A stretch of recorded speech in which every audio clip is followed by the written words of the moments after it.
Welcome to Rooster Radio, a broadcast dedicated to supporting and promoting local artists in the Gaston County and surrounding areas.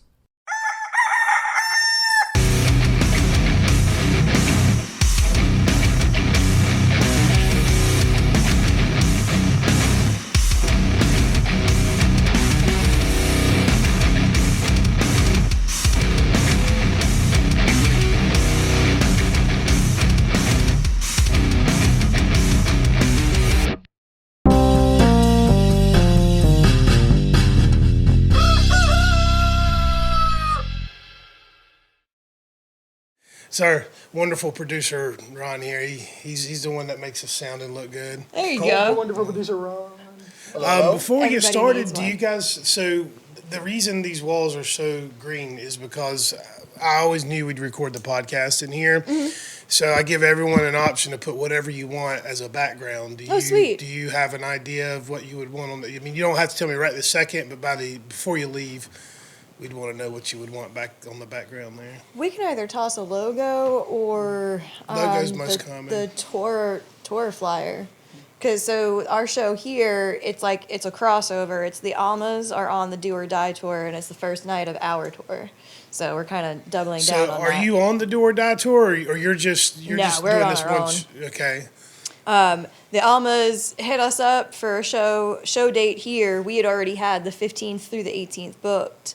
And we were like, screw it, we'll start a day early. And then they wound up losing their show on March 15th, so they're jumping on with us in High Point. Nice, So nice. it's just a whole big party. So the only thing with the flyer, if the flyer's like, If it's portrait. it's not really going to show a lot of information. You know what? I Do you have a landscape version of it? I have an Instagram, square version of it. Otherwise, we can get you a logo. If you send me both, I can try. I can see what it looks like, that and work? if Oh, it yeah. doesn't look, if I don't think it looks, would that. We had the Where's for the Facebook cover. it would work. But it's good. The couch is probably gonna cover up some of it. Okay. Oh, okay. No worries. I could probably just get you the plain artwork for it then, if you without could- all if the you could- if you could get dates. the plain artwork and the dates and maybe like your name up in the corner, that'd work. Yeah, Yeah, that's perfect. cool. No, I have the files from Evan with the clover, the hand holding the clover. Yeah. I'll just put our logo on the back of it. Cool. Okay. Yeah. Right on. Sweet. Yeah, that'll look good. I wish more bands would. So like, That. yeah, I do. Yeah, I mean, you know, we just did this for every show. I give the bands the option, send me a flyer. Be creative, do whatever you want with it. I try my best not to ever direct bands or tell them what to do or how to do anything. I don't request songs. I don't do any of that shit. Yeah. I'm like, do you, and then we'll promote it.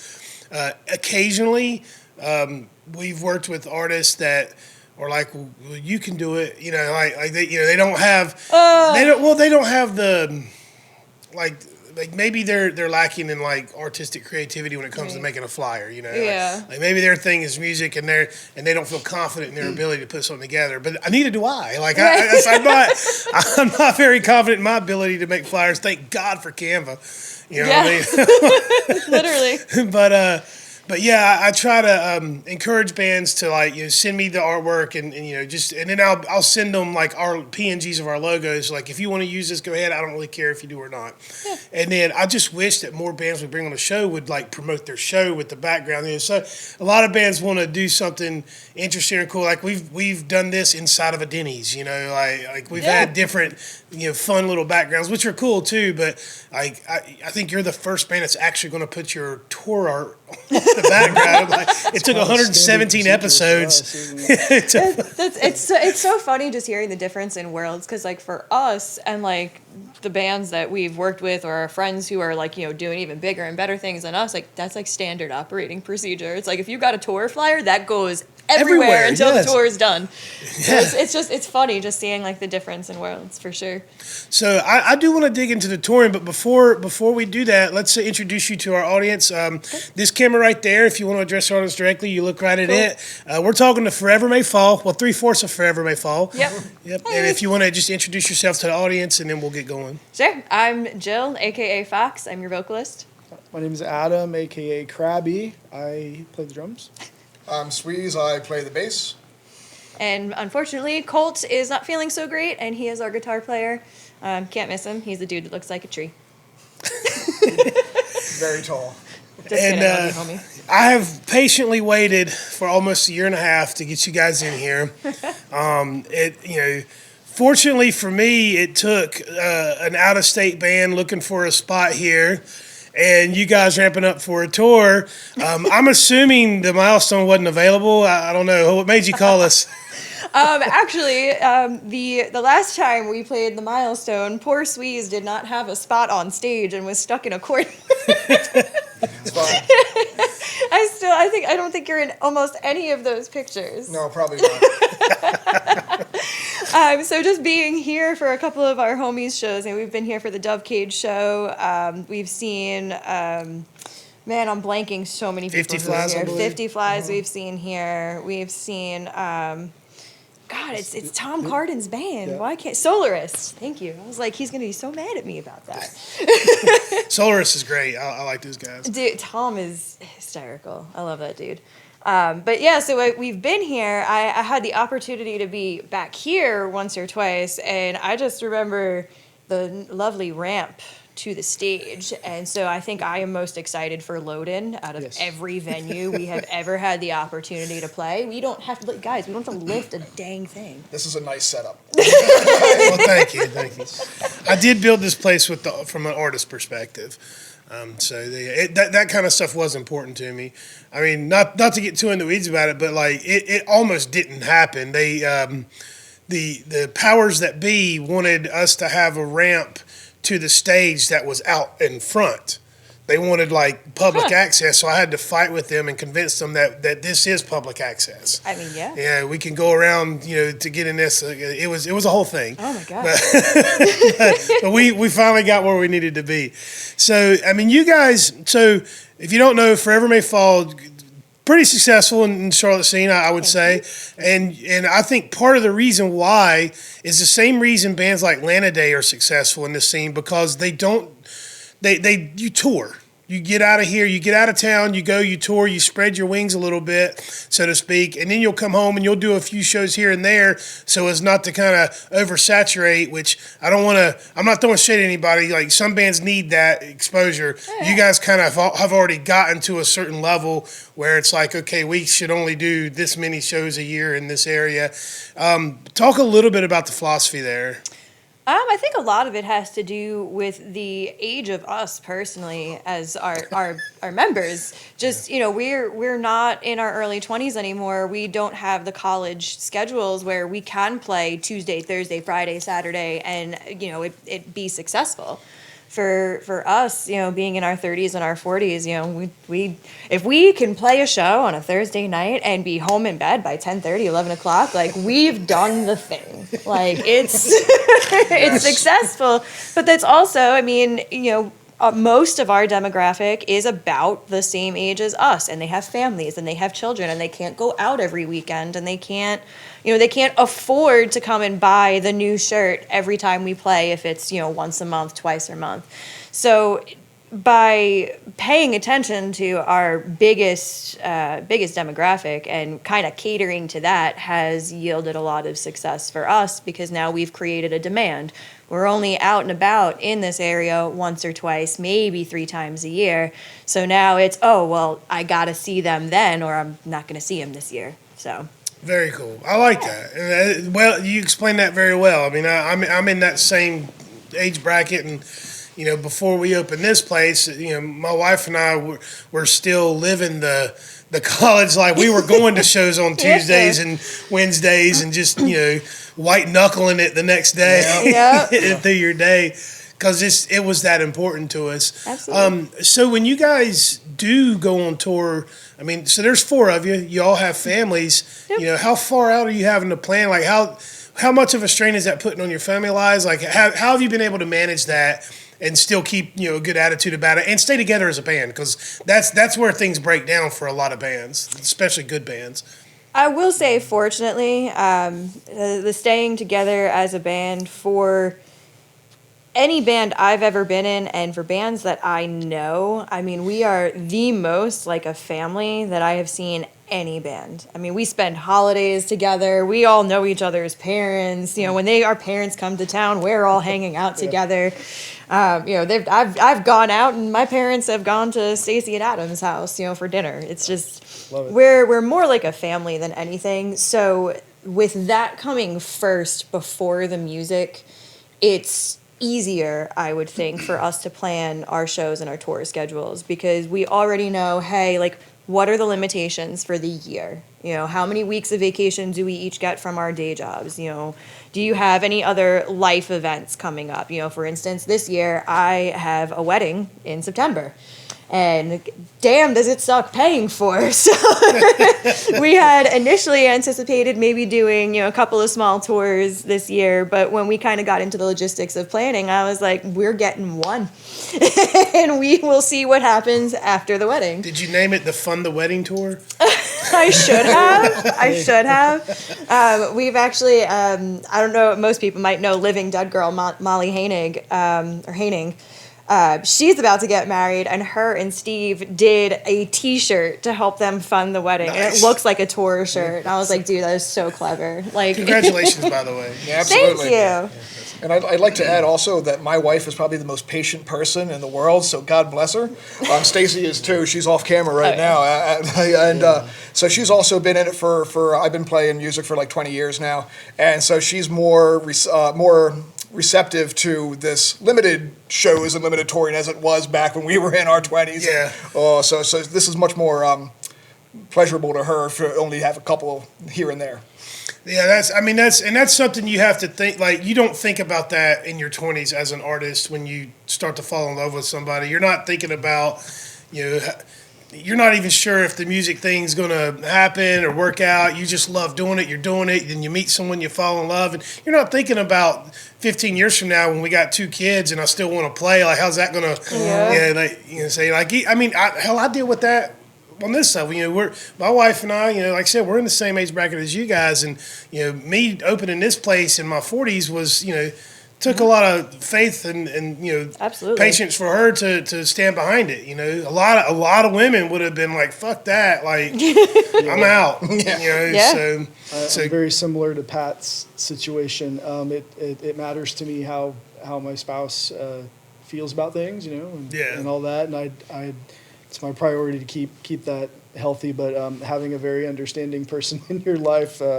is definitely key, because it's not just about the planning of you know, going out on a larger small tour run, or sort of what you were saying a moment ago, our strategy of what we would like to do, not just playing locally. We really wanted to get out there regionally. So traveling is kind of a halfway, dare I say, normal sort of thing for us. That planning is just the norm, and I'm definitely the worrier, and I stress about that. So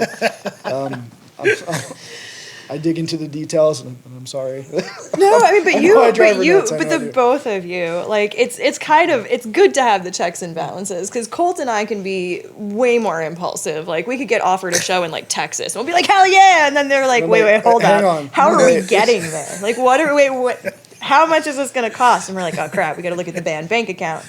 Yeah, because I mean, it is what it is. This it's not even as a hobby, just in the literal sense. It is not a cheap thing to do. No, we are very happy and very fortunate to have a few sponsors with us on this run. Coming up. Awesome, good for you. Yeah, Scorpion Percussion and Elder Emo Hours. Thank you very much. Thank you guys so much. Cult Fiction Apparel. We also have them in our corner too. We like those guys too. We love them. We love everybody. So. I love how Adam showed up. All You know what? I gave him shit for that too outside. I was like, oh, look, like, I'm the only one rocking the band gear. And he's like, oh, so just, you know, like, forget the sponsors, right? I'm like, oh. Reminds me of that scene in Wayne's World where. I know, man. Yeah. It's the choice of a new generation. Yeah, almost walked in here with a Pepsi and a Pizza Hut box. Decked out in Reebok stuff. I would have had such a time with you, dude. Oh my god. But thank God there are businesses out there that are supportive enough to throw backing behind a really good band to get them out there on the road, because I mean that's they don't have to do that. Not at all.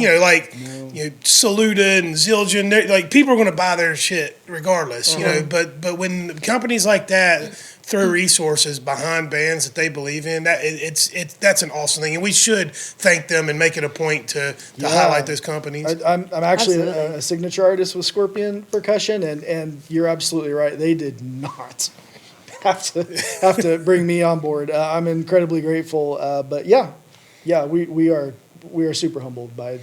We should talk after the show about getting you on the Drummers Consortium with Alan Bingham and Chris McKinney. Oh, thanks. They do we'll talk about that after. You could bring out your rails, like old school, early day FMF. And you had that big ass kit that was like, took a year to load in. My Megadeth setup. Took a year. Our sound guys loved me. Dude, I don't know how many cymbals were on that thing. So all but one of my sound guys are drummers, so like they love it. Oh, okay. Oh, that's awesome. It's funny. One of our sound guys has taken our cheap open mic kit and upgraded it with some of his heads and hardware and stuff, and now our open mics have gotten a little bit better, and he's taking a little extra care. Great. But so all right, let's talk about the music. When you guys first got started, did you have any kind of plan or direction, or was it like, hey, let's see what happens? You guys have a pretty distinct sound. If I had to describe it, I would say you're kind of in. You got to remind me a lot of like the mid 2000s like heavy rock and roll. Yep. You're kind of in that, and which I don't really appreciate this, but the kids are calling it dad rock, and I'm like, no. No. We've heard dad rock, Yeah. we've heard butt rock, we've heard hot dog rock. Like it's just Hey, look, last 2 days I've been on a Evans Blue and Breaking Benjamin kick. So, we love Breaking Benjamin. yeah. So I still love that stuff, and that's what drew me to you guys was kind of putting me in that. It does make you feel like you're in your 20s again when you hear this stuff. So, is that intentional, or is that just how you sound? I think that's just how we sound, simply based on all of our influences. So, I mean, vocally, my influences range anywhere from, Alanis Morissette, Stevie Nicks, Celine Dion, to Amy Lee and Lacey Sturm, and That makes so much sense because you stay in that high register. Yeah. Yeah. I hate myself for staying that high all the time.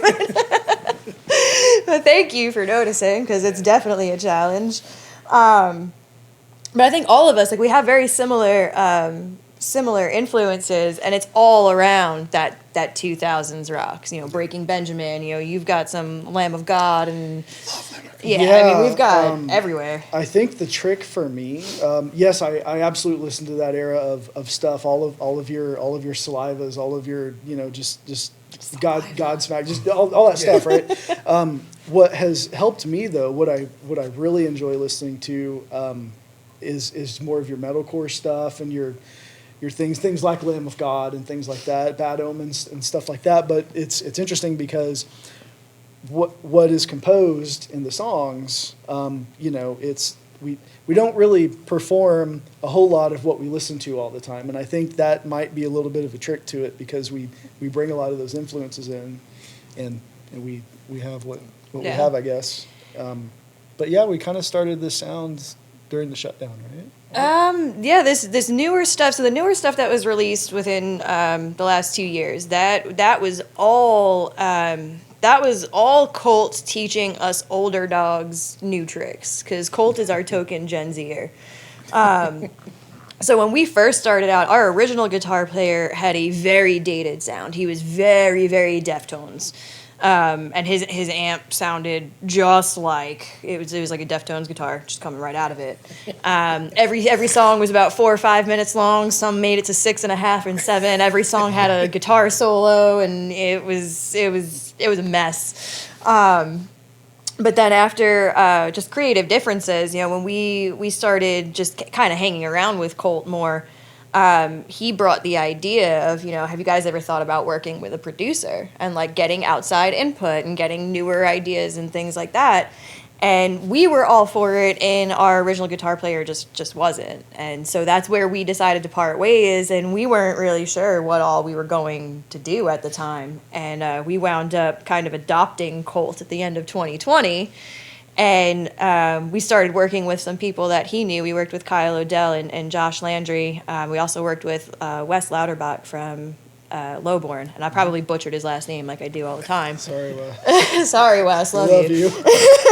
You can make fun of me on the 15th. But just getting outside opinions and thoughts and knowledge. I mean, I've learned a ton sitting in the studio just with this newer stuff. But I think influentially, Bad Omens, as they started coming out, like we've all sat here and have just been like, dude, what are they doing? And then we look at it and like Noah's just doing whatever the hell he wants. And I'm like, that's the ticket. Like, we just have to do whatever the hell we want. If it sounds good, it sounds good. So we started embracing more of that, and I think in the 2 songs that we will release this year, yep, spoiler alert, you will hear more of the, like, do whatever we want. Like, no 2 songs sound the same because we don't go in with the intention of it has to sound like this or it has to sound like that. I love that. I got 2 things to say. Number 1, Bad Omens, yes. That's my wife's new favorite. I love them too. Their song Dethrone is fucking sick. We've seen them twice as a... We have seen them twice. We were going to see them at Blue Ridge Rock Fest, but... we don't have to talk about that. Number 2 is I really appreciate like what you just said. I hope everyone hears that. Being willing to take that outside constructive criticism and like if you have a hard line and you believe in what you're doing, that's fine too. But being able to take constructive criticism, specifically from a professional producer, right? That's maturity. Like that's how you grow as an artist and as a musician.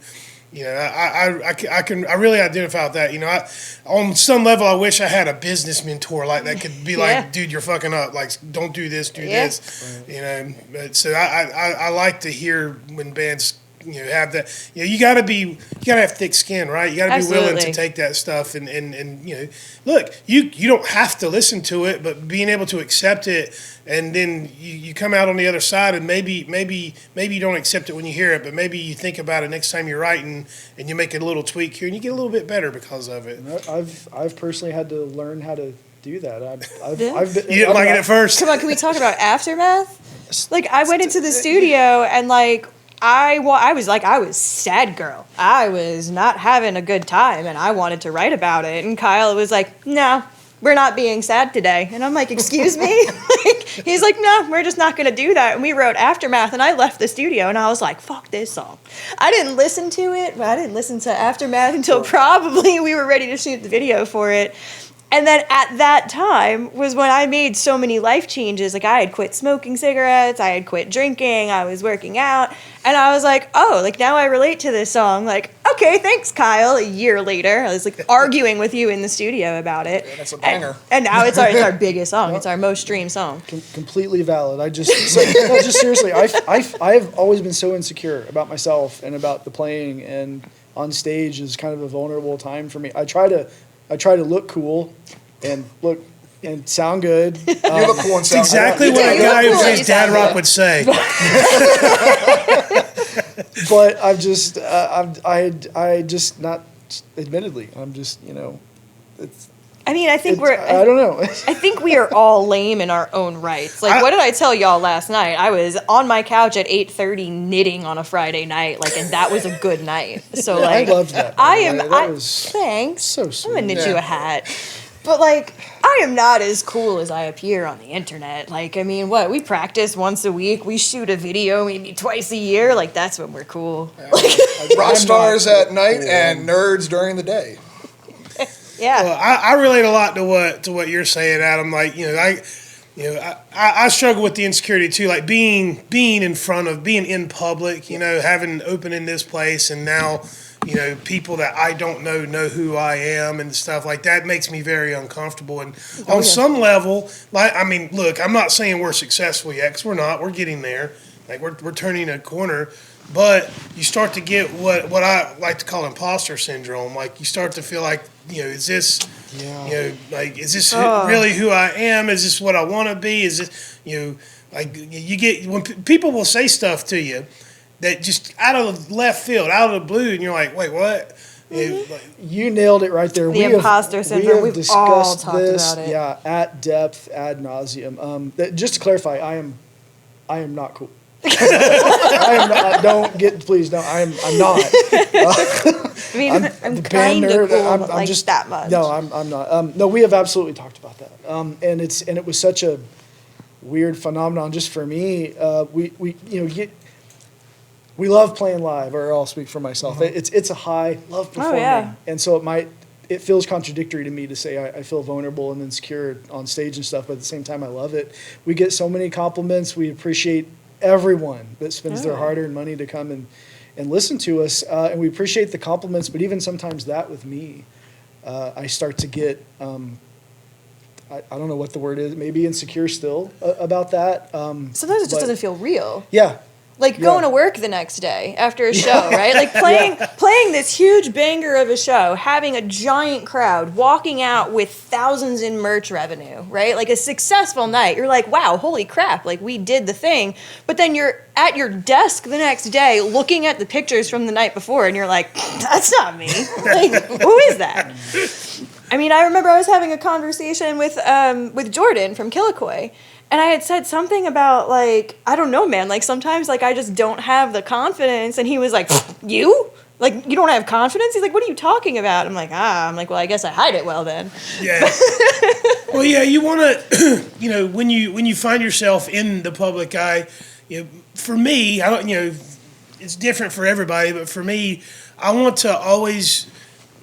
want to come off angry, sad, I don't want to come off with any kind of negative emotion, because if people are going to look at me and I'm taking on, that means I'm taking on the responsibility. I'm agreeing to take on a certain level of responsibility, right, for how I come off to people, how people react to what we're doing. I want to make sure that's all positive. Yeah. Right. So when I'm in those situations, I'm always looking for the right thing to say that's going to make this person feel better or feel good about the interaction they have with me. That's not always easy to do. No. Especially when you got shit going on at home, or you're having a bad day, or sales ain't what they need to be the last few weeks. It's hard to put that face on. Absolutely. And I guess that's really kind of what separates, people that are successful doing this and people that are not. That is exactly how I felt at Love Drafts when that happens. I think it's just a matter of, perspective is huge, right? I think for me, especially being the face of the band, I have to be real. I can't pretend that I'm okay when I'm not, right? People relate more if they see that I'm a human too. On the same token, though, no matter what kind of day I'm having, if something goes wrong on set, we drove all the way to Pennsylvania last October, and our computer that runs our in-ears, it runs our tracks and everything, it just died. Just died. Man. So we wound up, it was just Colt and I just did 3 acoustic songs just because we were there. We had to do something. We went back to our roots and played 3 songs, and we were crushed. We had great support from all the bands and everything, but we were just crushed about it. But at the same time, as crushed as I was and as upset as I was, the only thing that I could do was be grateful. Right. I was grateful for the opportunity. I was grateful that the promoter up there was fantastic and was like, oh, we'll get you to come back. Like, don't worry about it. We got hugs from everybody. People bought merch anyway. And I've learned that you cannot be grateful and anxious or angry at the same time. Scientifically, those two emotions cannot exist in the same space. So I've just kind of resorted to always being grateful, and that's what allows me to stay real, because I can acknowledge, I'm having a shit day. This show went to shit. I'm not having a good time, but hey, thank you for coming, and everything's okay in the world. Yeah. So we're very grateful between the connections we've made, the friends that we have, our families. Hell, our spouses jump in and run merch for us. We are incredibly lucky when it comes to our support system. I mean, our fans, they still listen to the music, they watch the thank music you. videos, they buy the merch, they buy the tickets. So we are, I mean, we wouldn't be where we are without them. So Right on. I love that. And I wish I had I wish I could explain like that better, like how to do that. But it's like one of those things where it's like, for me, it's in the moment. It's like a split second decision to lean into the positive or lean into the grateful side of things. And it's kind of a hard skill to develop. But, for me, it's just taken 2 decades of practice, deciding in my 20s that I didn't want to be angry anymore. yeah. I made I was like, I don't like where this is going. Let me figure out another way to look at things. And it took a legitimate perspective shift, to kind of get into that space. And I still struggle with it. Oh, yeah. I was talking to my wife this week. We were having a conversation. We've had a couple hard conversations lately, and I was talking to her about shifting perspective. Like, you can't change this thing that's in front of you. All you can change is you, right? Yeah. Like the way you see it, the way you feel about it. And that's not always the easiest thing to do. No. Yeah, and I really give a lot of credit to everybody in this, but I mean, especially Jill, with I guess sort of along the lines of what you're saying. It's you don't want to dwell there, emotionally speaking. You don't want to dwell here, but you do sort of, I'm assuming, tap into some of that to help with lyrical content and things like that. Oh, yeah. And so that's one thing I really look up to her for, because I know with me, I do my best sitting behind the kit to really relate and understand what's going on with the songs, because I think we all do that, and we go through this emotional roller coaster every night that we're sort of putting ourselves through. I don't know, not like we're martyrs or something, but We anyway. perform better because of it, because there's actually like life behind it. Yeah, and I think the audience sees that, and I think they know, okay, this isn't a gimmick. These guys really believe in what they're saying. They're passionate about it and things like that. And so it's probably why I break a lot of things. Probably so. I mean, I'm surprised you but- haven't gone through the snare on "Take It Out on Me." So I know. "Take It Out on Me." Those lyrics were actually written about an abusive relationship that I was in, and I wrote it in, what did we write that? 22, 23? Yeah, 2022. And I wrote it based on being in the place I was at the actual time of writing. So I was in a healed place. I was kind of over it, and I was realizing that the actions of my abusive partner were a 200% reflection on him and not on me. And so the chorus is kind of taunting in a way. It's like, well, here I am, and I'm still standing tall. Like, come at me. Like, if you want to play, like, let's go. And that's what the lyrics are. Like, you've been hiding, Ollie Oxen free. If you want to play, baby, come find me. Like, it's all a twist on words and a twist on the position. But, having to tap back and write the verses and the lyrics, and having to sit there and go back to that, I'm like, oh, wow, this kind of freaking sucks. I have an odd question, or it might seem odd, but do you find that what you write hits harder when you write it in the throes of something, or when you're writing from a reflective perspective? I think it hits equally as hard, because again, it's a perspective shift. So if I'm writing something, if I'm going through a difficult time and I write about it at that time, what comes out is very sad and melancholy, and probably Colt's gonna put some really deep, dark, moody guitars behind it. But if I write in a more reflective light, looking back on it, I've got newer perspective. I've already gone through those emotions. It tends to come out a bit brighter and a bit more empowering. So I think writing in both senses, I think, is awesome, because it brings dynamic. It brings the highs and the lows. But I also think it's a very therapeutic thing to do. Yeah, I agree. For some reason, the third Seether album is popping in my head. It was the third or the fourth one where it got a little too happy-go-lucky. What the fuck was the name of that album? We don't like you when you're happy anymore. Yeah, it's like that band came out hitting so hard. It was like, yes, I feel this, yes. And then it's like, what the hell is the name of that album? So we need the Google machine. I'll find it and put it at the But like the hit songs that they were playing on the radio were like almost too happy, and I was like, what the fuck is this? Being very successful and getting lots of money changed their attitude on life, right? It's like, and this is something I talk about, and from time to time. It's like it's really hard to stay hungry when you've reached a certain level of success. Yeah. Like I can only imagine, like, maybe that's why I've still got this fires, because I haven't felt like we've won the fight yet. I don't know what that feeling's like. Like I actually empathize. Like there's very, very, very few bands throughout history that can have these decades-long careers. Oh yeah. The forefront for me is Pearl Jam, right? That was one of my. I mean, if you'd have known me at 15 years old, you would have gotten sick of hearing about Pearl Jam, right? And to this day, they're still writing good music. Yeah. Like I don't know how. They're all in their 50s, 60s, and they're rich. Yeah. Like, what have you what have you got to write about? I have not a clue, man. But I mean, I can take a guess, but well, they put out an album a few years back called Lightning Bolt. One of their best albums since Vitalogy. And my wife and I danced to one of those songs at our wedding, and it's like it's just there's just not a lot of bands that do it. For some people, I think Foo Fighters is one of those bands. Oh yeah. I've never been a huge Foo Fighters fan. I appreciate what they do. It just doesn't speak to me. I feel like that's more music for golfers.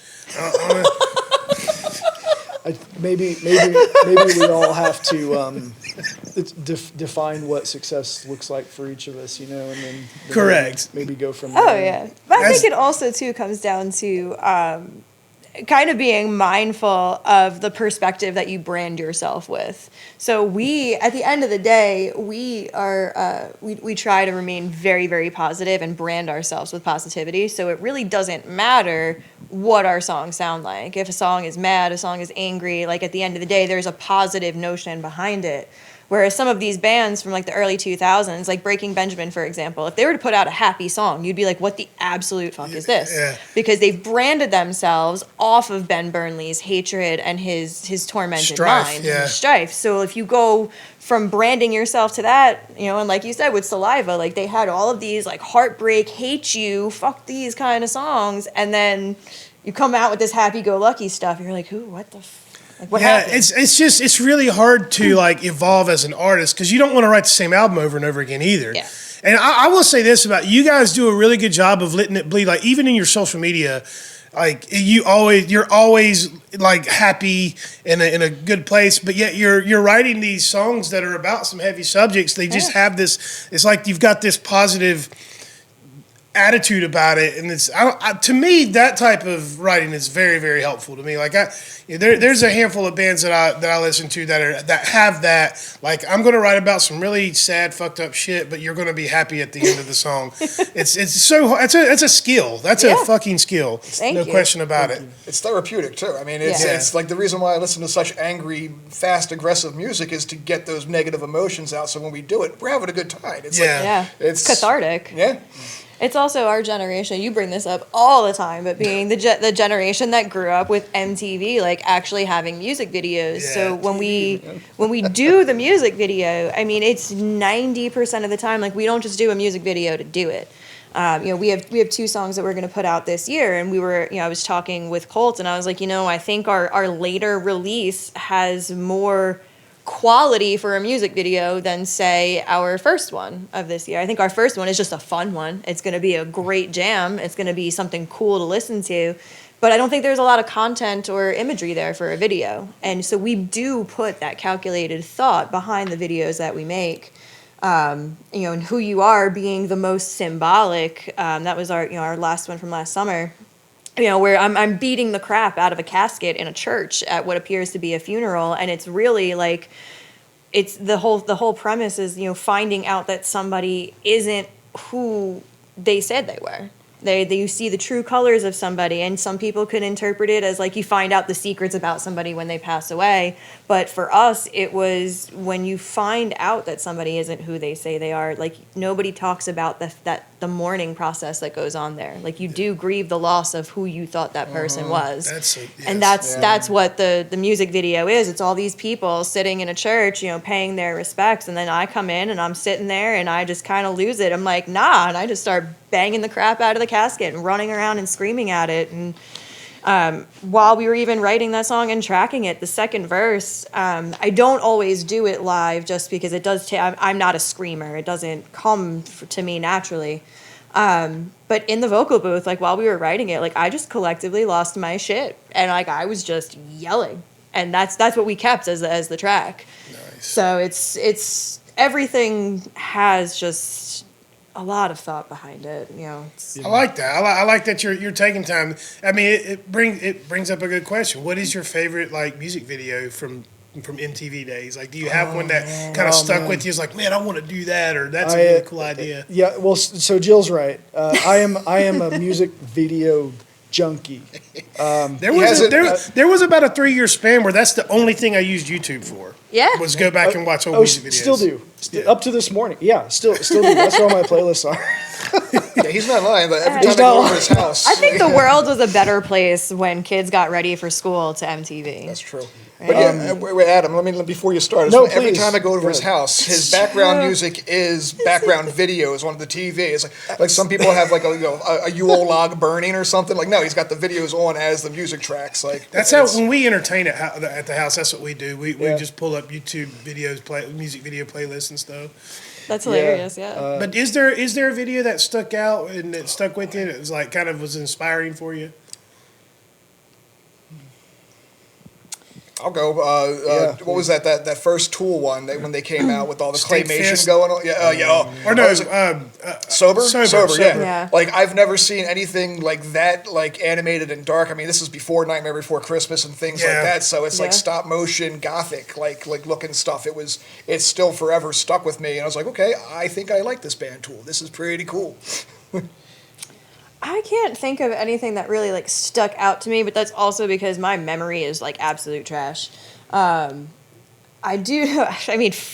enough, like, Blink-182's What's My Age Again, just running around town naked. Like, you couldn't do that now. Yeah. But, like, I've definitely looked at that video and been like, man, like, I just want to go make a jackass of myself somewhere. And then I'm like, better not. That was the second best thing to ever come out of MTV was the Jackass movies. Yes. Oh, God, those are hilarious. That's great. Yes, kids these days don't understand. My 77-year-old father even likes the Jackass movies. Dude, my mom loves Johnny Knoxville. Probably for me, wasn't so much just the video, but just the sound and everything. Probably something that really grabbed me was a couple from Van Halen. Going a little way back. Yeah.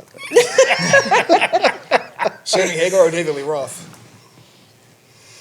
Roth. Yeah, I remember, like, with the first time I saw him back in the 80s with that face paint on and asking for a jelly donut at the convenience store. I'm like, what is this? This is awesome. Probably just, and I share Jill's with the memory. My memory is just, I get it. But probably just video-wise, probably the one that really just grabbed me was probably some Twisted Sister at the time. Yeah. It was some shock going on there with I'm not going to take it, and just their whole theme and everything, and just loved it. Just loved it. But I loved making our music videos. We invest the time and the money, and absolutely love who we've been working with, and Tom Flynn. Yeah, Tom Flynn. He does a great job. And we want that quality and just to really capture what Jill is saying in her lyrics and everything. And I just love the process. I love watching the videos of any band and of ourselves. I love it when we go to make it and we travel to. I just love the whole process. I'm still not cool, and I look so damn awkward in them. But I'm working on that. I'm going to have to send you the picture of Crabby with his walrus sticks. We were shooting Undertow, and we were just in like a downtime. Yeah. And he took his sticks and like stuck them in his mouth like a walrus was just sitting there like this, and somebody caught a video or a picture of it. Yeah, he was over here like a ninja. Didn't even see him. He was over here just offset with his camera. And I was just pop up on screen. Yeah, I don't even know what was going through. Tom was working with you or something, cell phones all over the ground. Yeah, I think that was when I was under the rock for Undertow. Was that it? Yeah. Was that it? Okay. Or yeah. no, it wasn't because all the instruments were cleared out of that room. Yeah, I think we were I just was- reviewing footage. Maybe that was it, but yeah, we were down in Atlanta at the film space doing Undertow, and I put my sticks, I just opened my, and Cole grabbed a picture. I didn't even know he did it. Until you like, what he posted? Did he show it to you before? he Yeah, posted yeah, it? we finished all those takes, and I get up and I just walk over. I'm looking for some water. I'm dying. I'm thirsty, and he's like, "Hey, Crabby, look what I got!" And I was like, "You son of a bitch!" It should be your album cover. I think It should be your profile picture. Yeah. And then later, not to get into it, but later we were tired, hot, we were feeling it. That was when you and guys were cuddling on the floor. we were not cuddling. Yeah, whatever. I was the little spoon. I destroyed all the footage, but we just laid down on the green screen stage and just we're all trying to stretch and pop our backs. And it's like, what are we doing? I think it was like a 10-hour video shoot, and like Yeah. I'm sitting there. I have like I think it was like a hoodie or like a flannel shirt, and I'm like stretching my legs Yeah. and like going like this. He popped my back. He thought he killed me. I made it just let out this sound, and he was like, "Shit." I broke her. That was a very long day, and you almost got hypothermia at the end of it. Like after 10 hours, I'm sitting there on the ladder with a garden hose, spraying her with water. I'm like, this poor lady. Oh yeah. I mean, thankfully it was May in Atlanta, so like it's not like we were in New York in March. Like it was comfortable, but my boots were so waterlogged. I couldn't even move my feet to walk in. Well, she's wearing that leather out. I never told you that she's wearing that leather outfit. Pat's over here with a hose. Tom's around, doing his thing. I'm in the back with this flashlight trying to do this light and everything. And so everything starts, and she's dancing around and everything. And I don't know if I looked to Cole. I looked to somebody. I think a stranger. I don't think I knew. I was like, I don't know how I feel about this. This. I love that you guys are still having this much fun. Like, yeah. that it's so inspiring. If you're young and you're watching this, and like you guys, I mean, you guys are still making it fun. And we'll go back to what we talked about earlier about success, and something I probably should have said then. And this is something that I teach my kids. Success is defined by, it's your perspective, Absolutely. right? Like success is defined. Are you happy? Are you doing the thing that you want to do? Yep. Are the people around, do you love the people around you, and do they love you back?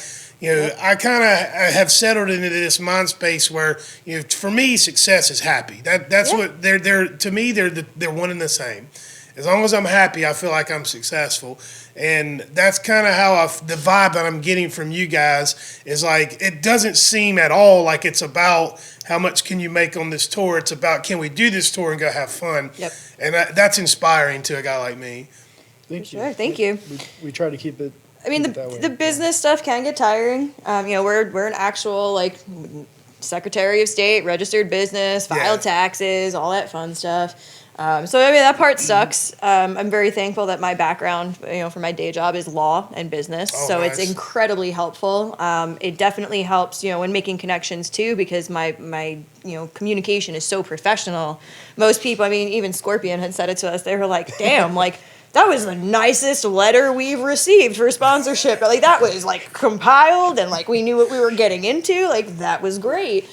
We were on the phone with them, and I didn't say this, but I was thinking when they said that, they did say that, and I was like, what the hell did you write them? I never saw that. I made the whole sponsorship thing, and it's I also worked for a motocross company in the sponsorship department. So We should talk after the show because I need some sponsors for some upcoming events. I can help you. The business stuff definitely sucks, and it can get really old and really tiring. But success for us was when we first started this in 2017. We had looked at it like that was our poker night. We just got together, we played music, and the first goal was this is fun for us. This is our poker night. And then as we started getting more of a taste of playing shows and actually doing things, we decided, okay, success is going to be when the band can fund itself. And granted, we took almost 4 years off. You know, it was 2019 was our last show, and then COVID happened. Yeah, COVID happened. We went through a lineup change. We weren't sure if we were going to even, come back and continue the thing, and then we did. And so our first show in 4 years was last year in August. And between last August and now, the band is paying for the tour, not out of our pockets. So we have done what we set out to do. So we are, in our own terms and our own definition, we're successful. Nice. Yeah, we're super, super grateful for it. Yeah. I looked at that as our roll of the dice at the time. I mean, we changed everything, right? We changed the logo. I mean, top to tail, we changed everything. Yeah. We even paid more attention about, how we looked and our photos and the team that we worked with. I mean, we Yeah. You took it seriously. Mac Brown, Yeah. by the You way. took thank it seriously. Mac Brown is Mac a Brown's wizard. Great photographer. Yeah. And I just want to take this again because we wouldn't be able to do this again without the fans. So thank you very much. I mean, No, we thank really you. do appreciate Thank you. it. And because of that, speaking about how it's a business, this is the best job in the world. Yeah. So reach out, chase your dreams. If you want to try to do something like this, do it. What's stopping you? Pick up that guitar. Even beat on pots and pans at home. Do it. And the most important thing is being professional and networking. That is literally how we've made our leaps and bounds, was just networking, hanging around with people who were doing things that we wanted to do. You mean you show up to the show early and you stick around for all the bands that are playing and then hang out after the show and network? Yep. What a And novel dude, idea. and even if it sucks, even if we have to work the next day, even if, we do what we can. Of course, not every member can stay every single show, and that's life, that happens. But we try to at least have one member, at the very least, stick around. We definitely try and show respect. Everyone who shows up to play a show with us, whether they're supporting us or we're supporting them. I mean, that's what support is. Hang around, check out the set. Maybe you can learn something. We've learned everything that we've learned by watching the people doing what we want to do. Yeah. We help bands de-stage. Oh, hell yeah. have We their help. gear. My band is always, I give you guys a lot of credit, because while I have to go run my ass to the merch table without even, getting a damn towel, they are not only on stage pulling our gear off, but helping the next band get on. And then they're still there helping that band get I off. will and say get this back on. from my perspective as a venue owner. What I have noticed, and nothing is 100% absolute, but for the most part, the most successful bands that are in this local regional scene, almost all of them are the most helpful and supportive of everybody else in the scene, and that's just my observation.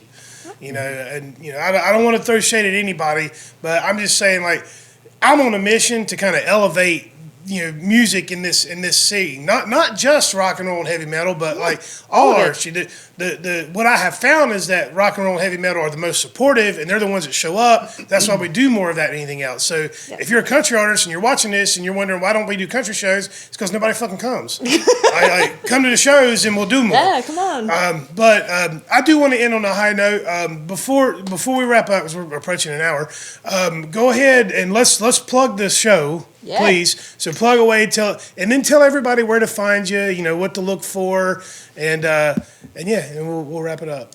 Well, so the first night of our Unlucky tour and one of the nights of the Almas Do or Die tour will be right here at the Rooster, March 14th.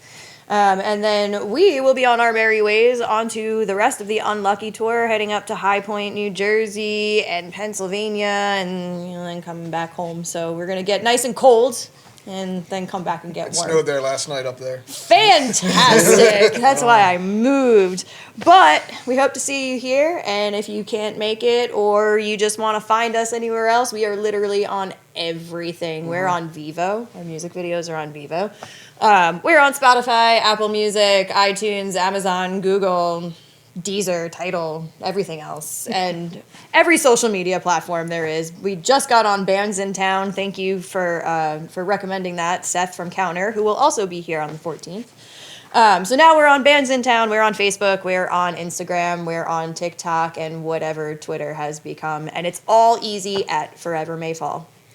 Yep. And then that show here, it's a Thursday night show. So let's pack this place out on a Thursday, and let's not forget that Counter, which I'm wearing their T-shirt. Shout out Seth. Heck yeah. Counter will be here. Oh, You Pretty Things. Have you played with Oh You Pretty Things before? We have not. This will be the first time playing with You're them. in for a treat. They are fantastic. They seem pretty dope. Yeah. Love those we've guys. definitely seen them around, but have yet to play with them. So we're excited. Yeah, and then it's Forever May Fall, and the Almas from is it Minnesota? Is that right?